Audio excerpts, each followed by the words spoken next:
أثارت تصريحات الرئيس الفرنسي مانويل ماكرون خلال لقاء على قناة الجزيرة أثارت تفاعلا على منصات التواصل. تفاعل نشطاء عبر هاشتاغ حمل اسم ماكرون على تويتر.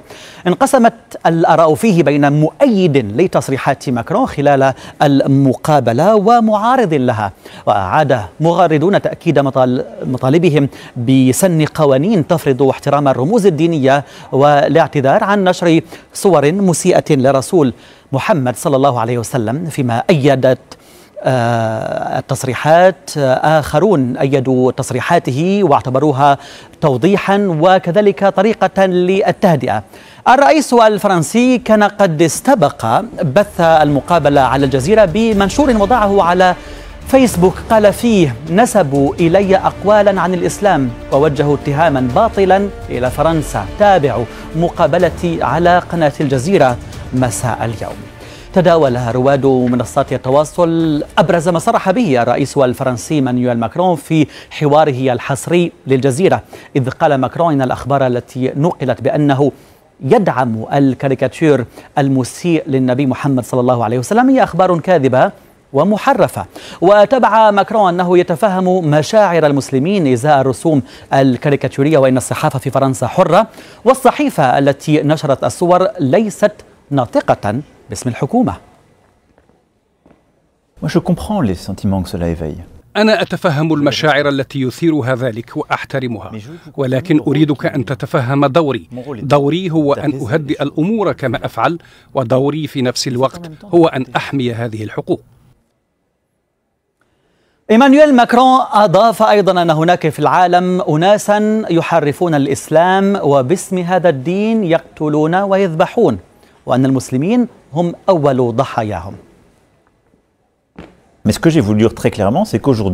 ولكن ما أردت أن أقوله واضح جدا، وهو أن هناك اليوم في العالم أناسا يحرفون الإسلام وباسم هذا الدين يدعون الدفاع عنه، ويقتلون ويذبحون ويدلون بخطابات تبرر نوعا من إخراج مجموعات بشرية من العالم. هناك اليوم عنف يمارس من قبل بعض المجموعات وأفراد متطرفين باسم الإسلام. طبعا هذه مشكلة للإسلام، لأن المسلمين هم أول الضحايا، وكنت ذكرت بالأرقام أن أكثر من 80% من الضحايا هم من المسلمين، وهذه مشكلة لنا جميعا. مع أن هذه المقابلة انتهت قبل دقائق فقط على شاشة الجزيرة، إلا أن تفاعلات واسعة بسرعة البرق كانت على مقابلة ماكرون مع الجزيرة. نبدأ مشاهدينا مع مقررة الأمم المتحدة الخاصة المعنية بالقتل خارج نطاق القضاء والإعدام التعسفي أنياس كالامار، والتي قالت في تغريدة: يجب بالفعل تهدئة الوضع في الخارج، ولكن أيضا وقبل كل شيء في الداخل.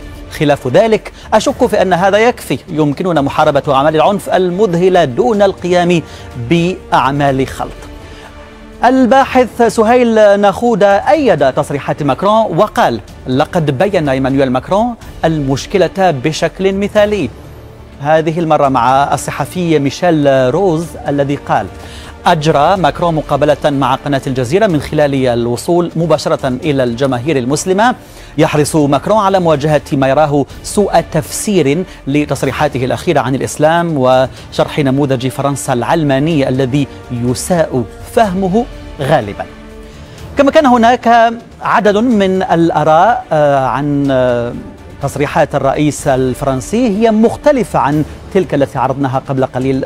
نبدأ مع الباحث حسام شاكر الذي قال: زعمت خارجية فرنسا أن وراء المقاطعة متطرفين، وأوحى ماكرون الآن بأن المشكلة في شعوب مسلمة لم تفهم. أما الصحفي عبد الله العمادي يقول ماكرون بأن الرسوم الكاريكاتيرية ليست مشروعا حكوميا، بل هي منبثقة من صحف حرة ومستقلة غير تابعة للحكومة، والشعوب الإسلامية تقول لك بالمثل أن مقاطعة المنتجات الفرنسية هي مشاريع شعبية حرة ومستقلة عن الحكومات، فلماذا أنت متوتر ومضطرب؟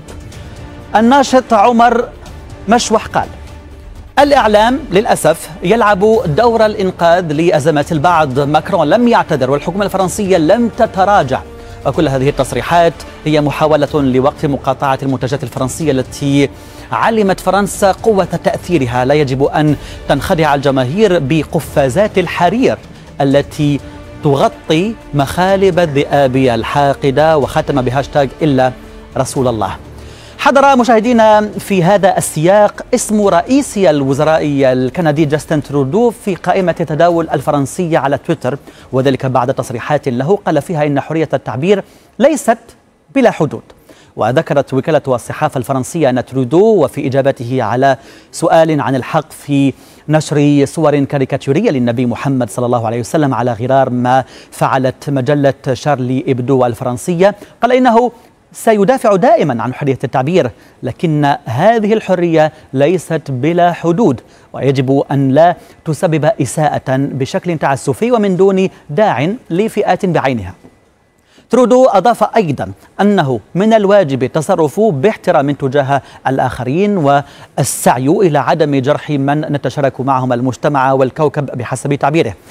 ترودو أوضح أيضا أنه في مجتمع تعددي ومتنوع وقائم على الاحترام من الواجب التحلي بالوعي حيال أثر الكلمات والأفعال على الآخرين، خاصة الجاليات والفئات التي لا تزال تعاني قدرا كبيرا من التمييز. تنوعت التفاعلات مع هذه التصريحات لرئيس الوزراء الكندي جاستن ترودو. نبدأ مع زعيم الحزب الشعب الكندي ماكسيم بيرنيه الذي قال بدلا من الدفاع عن حرية التعبير، يقول ترودو إن لها حدودا ويجب أن لا نؤذي مجتمعات معينة، لكن الأئمة المتعصبين الذين يريدون قتلنا مرحب بهم في كندا ويمكنهم أن يعظوا بإبادتنا، وأنت عنصري إذا كنت لا توافق بحسب قوله. المغرد خوام القريشي قال رد معقول من قبل رئيس وزراء كندا جاستن ترودو، يقول حرية التعبير لها حدود وهذا هو الصحيح، أعبر لكن لا أسيء إلى ديانة معينة في بلدي، علما أن المجتمع الأوروبي أو الغربي هو خليط متجانس من جميع الأديان والقوميات من الناس، وهذا ينعكس سلبا على البلد المضيف. نبقى في هذا السياق ولكن هذه المرة إلى جارة فرنسا بلجيكا، حيث أوقفت إدارة مدرسة بلجيكية أمس الجمعة مدرسا عن العمل، وذلك بعد أن عرض على تلاميذه رسوما مسيئة للرسول الكريم محمد صلى الله عليه وسلم. تقع المدرسة في منطقة مولمبيك سان جان بالعاصمة بروكسل، وقد قررت إدارتها وقف المدرس عن العمل بعد أن عرض على طلابه رسما كاريكاتوريا نشرته سابقا مجلة شارلي إبدو الفرنسية، وذلك أثناء شرحه لحادثة مقتل المدرس الفرنسي سامويل باتي. استمرت الهاشتاج في هذا الوقت أيضا الداعية إلى مقاطعة البضائع الفرنسية بتصدر قوائم التداول على تويتر، وذلك في تقريبا كل الدول العربية، حيث أكد مغردون استمرارهم في المقاطعة التزاما بحقهم في التعبير عن رفضهم لإساءة للرسول صلى الله عليه وسلم. تداول ناشطون أسماء الشركات التي يقاطعونها، كما تداولوا صور الاحتجاجات المنادية بنصرة الرسول الكريم صلى الله عليه وسلم، في حين استمر آخرون بالتشكيك بجدوى المقاطعة.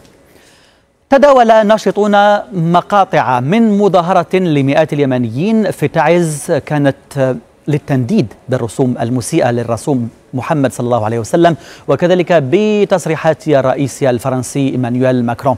دعا المتظاهرون الرئيس الفرنسي للكف عما وصفوها بالاستفزازات غير المقبولة، وحملوه كافة التبعات التي تحدث نتيجة تصريحاته، كما طالب المتظاهرون باحترام الدين الإسلامي وعدم الإساءة إليه، مؤكدين أن مواجهة الإساءة يجب أن تكون بخطاب مدني وبطرق سلمية كمقاطعة البضائع الفرنسية.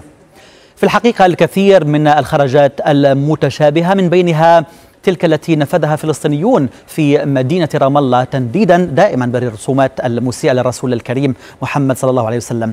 المشاركون رددوا هتافات منددة بموقف الرئيس الفرنسي إيمانويل ماكرون من الإسلام، ووصفوا هذا الموقف بالمستفز لمشاعر المسلمين. وردد المتظاهرون هتافات لنصرة الرسول الكريم محمد صلى الله عليه وسلم.